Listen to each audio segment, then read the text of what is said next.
Special delivery.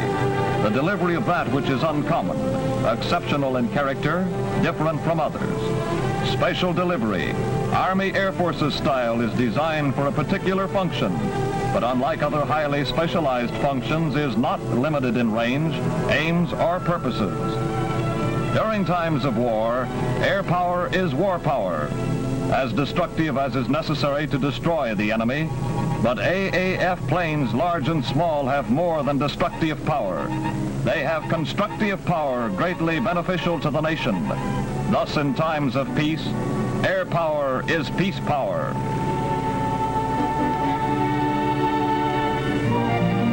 During war, instantaneous delivery was a daily function. Rear penetrations delivered at a moment's notice to assist pushing, back-breaking assaults of the ground forces sometimes meant the difference between victory and defeat.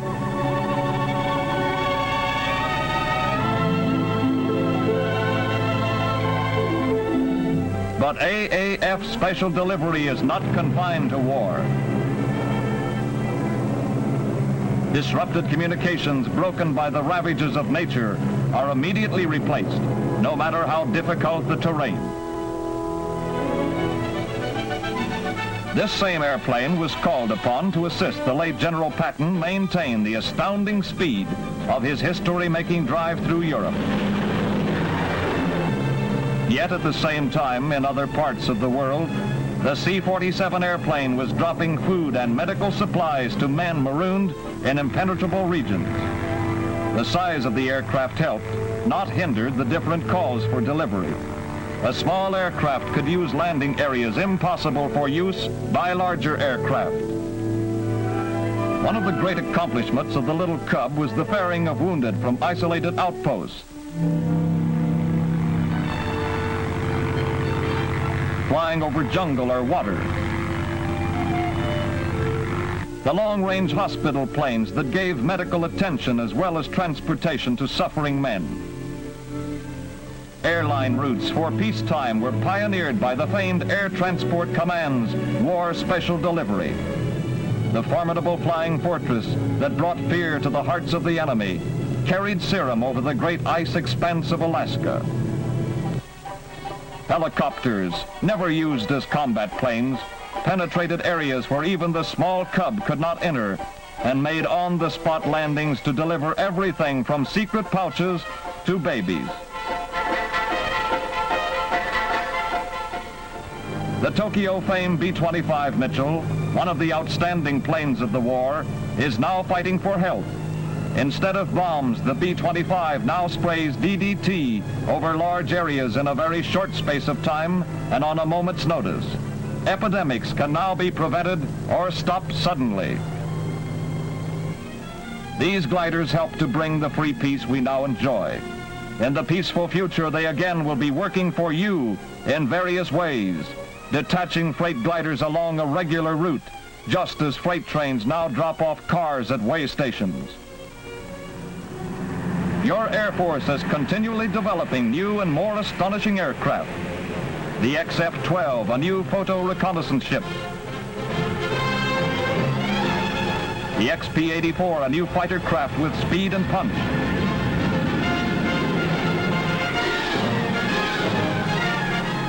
The small flying wing and the giant XB-35. The C-74, one of the world's largest. The AAF dreams of today will be the aircraft of tomorrow. The B-29, one of the most favored of our sky armada, spread long-range death and destruction on the Japanese enemy and proved the vulnerability of their home islands to air attack.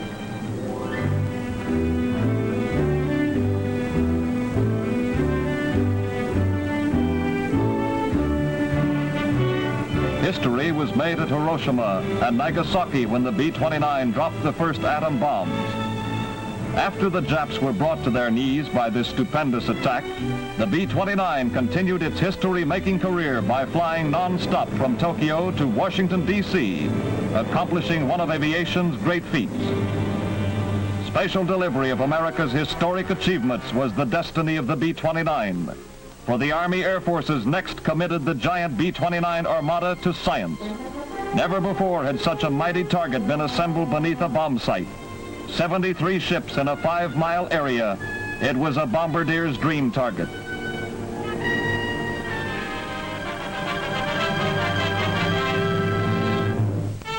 On Kwajalein, the ground crews prepared for crossroads, fully aware of the watchful eyes of the world. With calm precision, they checked the motors for last-minute adjustments. Each entire aircraft was given a final tune-up. Special equipment long kept under protective covers against the elements was brought out and installed. The last rehearsals are held with the drone planes, carriers of all kinds of scientific instruments for measuring the effects of the blast. The ground beep pilot takes the plane off the ground.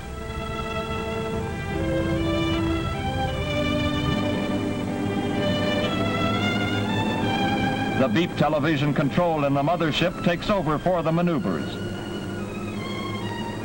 Finally, the drone is turned back to a ground beep control for a perfect landing.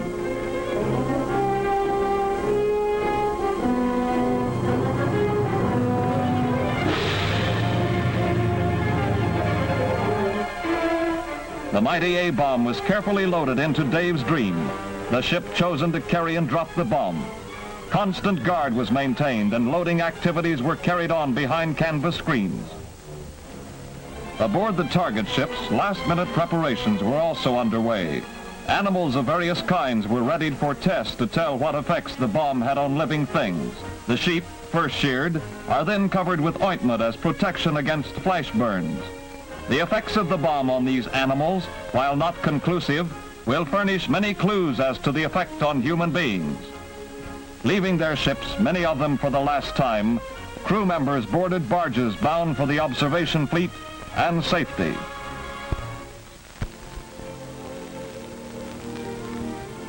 Early morning, July 1st, 1946. Able Day in the Pacific, D-Day of Operation Crossroads.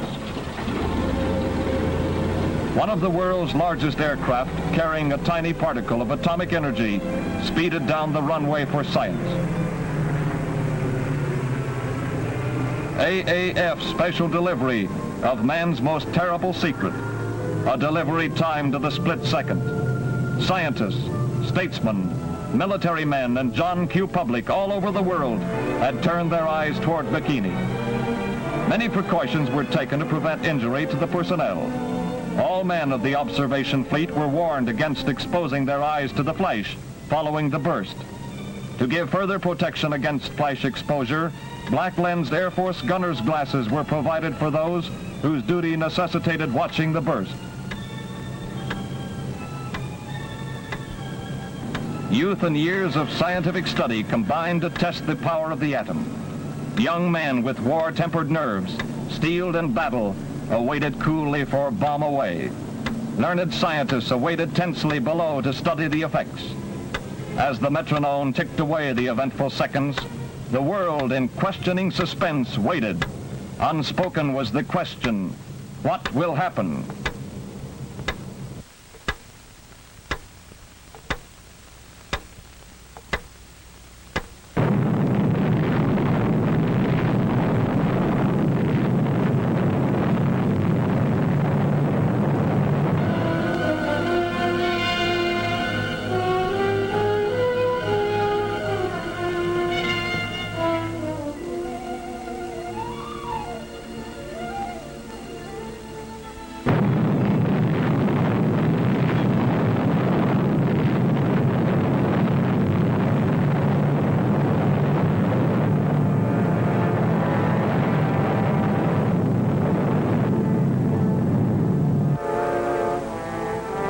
Man peeks into the power of the universe. Plutonium, one small particle burst into this staggering energy. Temperature at the explosion center is perhaps 100 million degrees Fahrenheit. The terrific pressure caused winds up to approximately 1,000 miles per hour. The radioactive vapor and debris rose to 5 miles and lasted an hour before dispersing.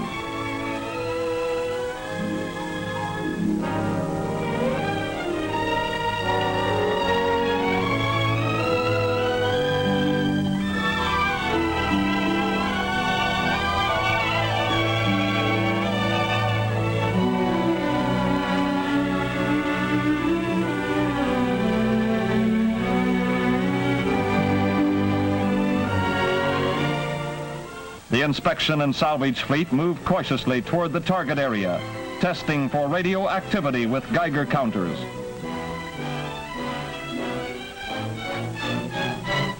Firefighters brought the flames under control, preparing the damaged vessels for boarding and examination.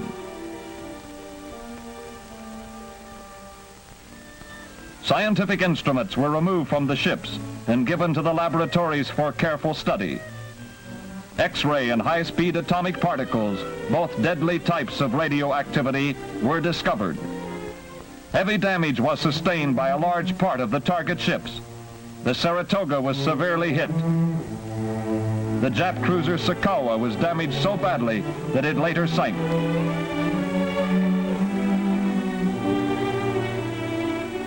The submarine Skate, with hull intact, was completely smashed topside, and many other ships suffered heavily from the blast.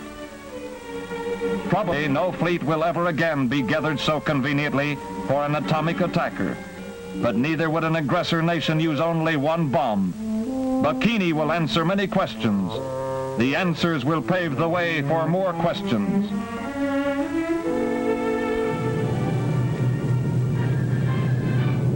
The never-ending stream of questions of the future can only be answered by continuous study today.